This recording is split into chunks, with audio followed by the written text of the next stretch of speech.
India's future transport-free city concept. Imagine this. You wake up in an Indian city in 2045. You do not own a car. You do not need one. Everything you need for your entire day is within a 15-minute walk from your front door. Your child's school is 4 streets away.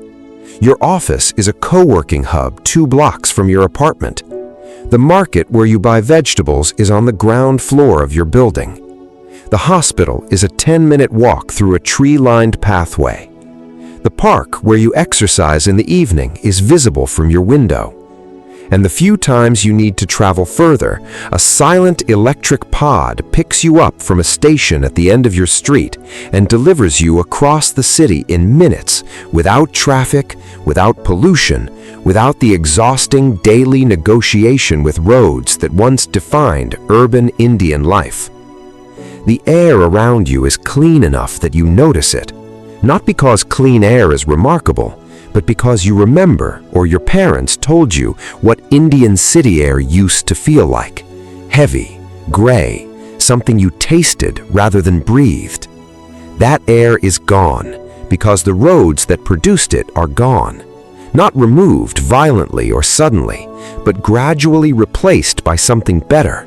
Something that works not just for movement, but for life.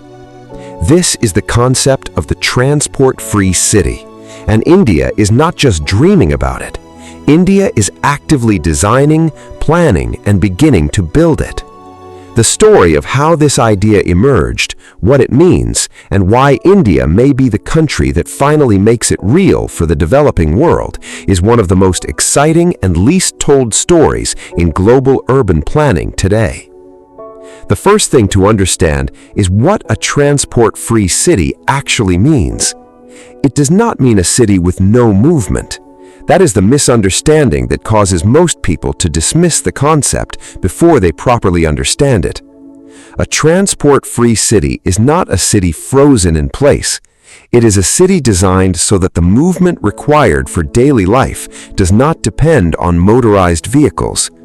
The concept has a formal name in urban planning circles.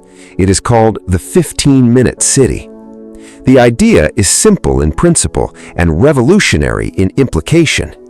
Every essential service that a person needs on a daily basis should be reachable within 15 minutes on foot or by bicycle from their home. Work, education, healthcare, shopping, recreation, community, all of it within walking distance.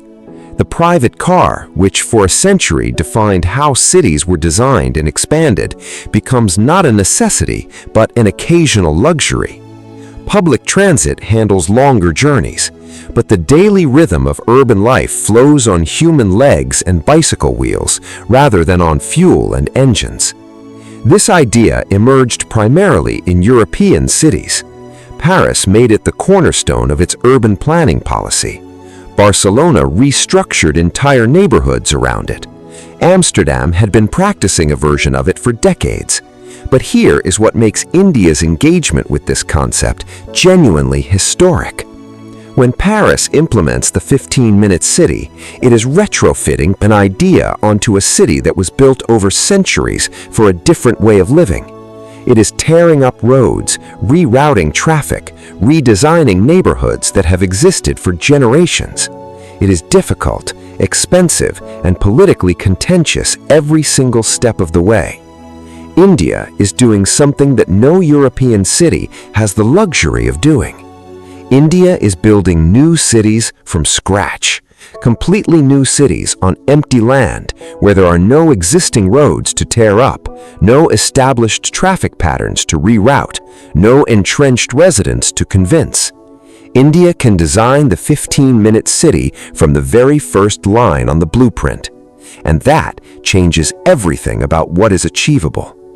The second thing to understand is why India needs this concept more desperately than any other country on Earth. India's vehicle problem is approaching a scale that existing solutions cannot address. India already has more two-wheelers on its roads than any country in the world. Its car ownership rate is growing faster than its road network can absorb. Delhi, Mumbai, Bengaluru, and Kolkata regularly feature in global rankings of the world's most traffic-congested cities. The economic cost of traffic congestion in Indian cities runs into hundreds of thousands of crore rupees every single year. Time lost in traffic, fuel burned unnecessarily, productivity evaporated on roads going nowhere, and the health cost is even more staggering. 14 of the world's 20 most polluted cities are in India. A significant portion of that pollution comes from vehicle emissions. Indian children in major cities are growing up with lung capacity measurably lower than children in cleaner environments. The long-term health burden this places on India's population and India's healthcare system is difficult to fully calculate, but certain to be enormous. If India builds its new cities the way old cities were built, around cars, around roads, around the assumption that distance between places is normal and vehicles are the solution, it will multiply these problems across hundreds of new urban centers. But if India builds its new cities around the transport-free concept, it has the opportunity to create urban environments where the vehicle problem never takes root in the first place. Prevention is not just better than cure. At India's scale, prevention may be the only thing that actually works. The third thing to understand is what Indian transport-free cities will actually look like on the ground. The design principles being developed by Indian urban planners and architects combine global best practices with solutions specific to Indian conditions. The foundational principle is mixed-use zoning at a neighborhood scale. Traditional urban planning separated functions, residential areas here, commercial areas there, industrial zones elsewhere. This separation created the distances that required vehicles to bridge them. Transport-free city design reverses this completely. Homes, shops, offices, schools, clinics, parks, and community spaces are all interwoven within each neighborhood block. A residential tower in a transport-free Indian city will have a market on its ground floor, a co-working space on its second floor, a childcare center on its third floor, and apartments above. The building itself becomes a micro-city. The street outside becomes a social space rather than a traffic channel. The second design principle is a complete hierarchy of movement prioritization that inverts the traditional Indian city's logic. In the old Indian city, the car was king. Roads were widened for cars. Footpaths were narrowed or eliminated for cars.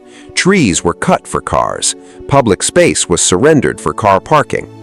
In the transport-free Indian city, the hierarchy is completely reversed. Pedestrians first, cyclists second, public electric transit third, private vehicles last. Roads in these cities are narrow by design. Not because there was no space for wider roads, but because wide roads invite cars, and cars destroy the walkable environment that makes the city function. The third design principle is the green corridor network. Transport-free Indian cities are being designed with an interconnected network of green pathways running through every neighborhood. These are not decorative parks added as an afterthought. They are the primary movement infrastructure of the city. Wide, shaded, beautifully planted pathways connecting every neighborhood to every other neighborhood. Paths designed for walking, cycling, and small electric mobility devices. Paths that are cool even in Indian summer heat because of the tree canopy overhead. Paths that double as stormwater management infrastructure because of the vegetation and permeable surfaces beneath. In a country where summer temperatures regularly exceed 40 degrees Celsius, designing shade and greenery directly into the movement infrastructure is not a luxury. It is what makes the walkable city actually walkable for Indian bodies in Indian conditions. The fourth thing to understand are the specific Indian cities where this concept is being developed right now. Dholera Smart City in Gujarat is the most advanced laboratory for transport-free urban design in India. Built entirely from scratch on formerly empty land, Dholera has been designed with the 15-minute principle embedded in its master plan. Neighborhood clusters are sized and organized so that residents can reach all daily needs without crossing a major road. The road network that does exist is designed for freight movement and occasional private vehicle use rather than for daily commuting. The primary movement corridors are wide green pathways connecting the residential clusters. An autonomous electric transit will run through the main corridors, providing fast movement across the city for longer journeys. But the design assumption is that most residents will make most journeys on foot. Gift City, also in Gujarat, has incorporated transport-free principles into its commercial district design. The entire financial district is organized as a walkable zone where every office, every amenity, and every service within the district is reachable on foot. Workers who live within Gift City's residential zones have no need for a vehicle on any typical working day. The new township developments rising along the Delhi-Mumbai industrial corridor are increasingly incorporating 15-minute design principles. Planners on this corridor have learned from the mistakes of earlier Indian industrial townships where workers were housed in residential zones far from commercial amenities, forcing vehicle dependency from day one. The fifth thing to understand is the technology enabling this concept in India's specific context. The transport-free city concept is not just a design philosophy. It is supported by a technology ecosystem that makes it practically functional for 21st century urban residents. Hyperlocal delivery networks mean that anything a resident cannot access within their 15-minute zone arrives at their door within minutes, not from a warehouse on the city's edge requiring a delivery truck, from a neighborhood fulfillment hub within the same zone using electric cargo cycles or small autonomous delivery robots that navigate the green corridors. Work infrastructure means that the office, for a growing portion of India's workforce, is genuinely wherever they are. The co-working spaces embedded in transport-free neighborhoods serve residents who might work for a company based in another city, another country, or another continent. The 15-minute city and the remote work revolution were made for each other. Smart neighborhood management systems allow residents to book community facilities, report maintenance needs, access local services, and connect with neighborhood businesses through a single platform. The technology reduces friction from daily life in ways that make the walkable city not just environmentally superior, but experientially preferable to the car-dependent alternative. And autonomous electric transit, when it becomes fully operational on Indian roads, will provide the longer-distance connectivity that completes the transport-free city's logic. The 15-minute walk handles daily life. Autonomous electric transit handles everything else. No private car required at any point. The sixth thing to understand is what India must overcome to make this vision real at scale. The transport-free city concept faces real obstacles in India that must be named honestly. The first obstacle is cultural. Car ownership in India carries enormous social status. For generations of Indians who grew up in poverty or near poverty, owning a car was a visible symbol of having made it. Designing cities where car ownership is irrelevant requires not just infrastructure change, but a cultural shift in how urban Indians understand status and success. This shift is possible. It is already visible in younger Indian urban professionals who increasingly value experience, time, and health over the performance of ownership. But it requires active communication, genuine alternatives, and the lived experience of a walkable city before it becomes the dominant preference. The second obstacle is heat. India is hot. Asking people to walk in Indian summer conditions without extraordinary investments in shade, cooling, and hydration infrastructure is asking for a system that will fail in the hardest months.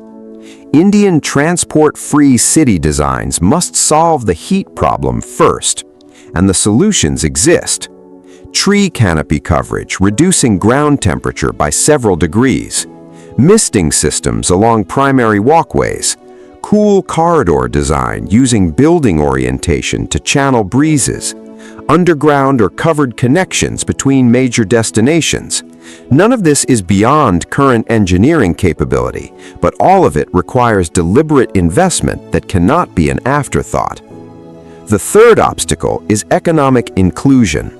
The most dangerous version of the transport-free city is one that becomes an enclave for the wealthy, while the poor remain in car-dependent sprawl on the city's edges. India's transport-free cities must be designed from the beginning with affordability mandates, mixed-income housing requirements, and public space that genuinely serves all economic levels. A transport-free city that is only accessible to those who can afford its real estate has failed at its most fundamental purpose. These obstacles are real, but they are not insurmountable. And India has demonstrated repeatedly that it is capable of solving urban problems at a scale and speed that surprises the world when it commits to doing so. Now hold the full picture clearly. A country of 1.4 billion people facing vehicle congestion, air pollution, and urban health crises that existing solutions cannot solve at the required scale. New cities being built from empty land with the freedom to design from first principles rather than retrofit onto existing dysfunction. A planning philosophy that places human movement, human health, and human community at the center of urban design rather than vehicle flow. Technology ecosystems that make walkable urban life not just sustainable but genuinely preferable. And the demonstrated ambition of a civilization that has already shown it can build cities from salt marshes, land on the moon's south pole, and vaccinate 10 million people in a single day.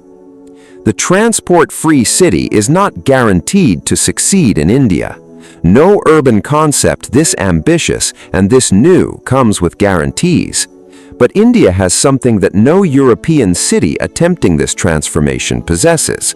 The blank canvas, the empty land, the freedom to get it right from the very beginning rather than fighting every step against a century of decisions that pointed the other way. And India has something else that may matter even more: the urgency, the knowledge that the alternative, 100 new Indian cities built around cars and roads and the logic of the 20th century, produces consequences that India simply cannot afford to live with. The future Indian city will not be defined by the roads running through it. It will be defined by the life happening on its streets, not despite the absence of cars, because of it. India is not just imagining that future. India is drawing its blueprints right now.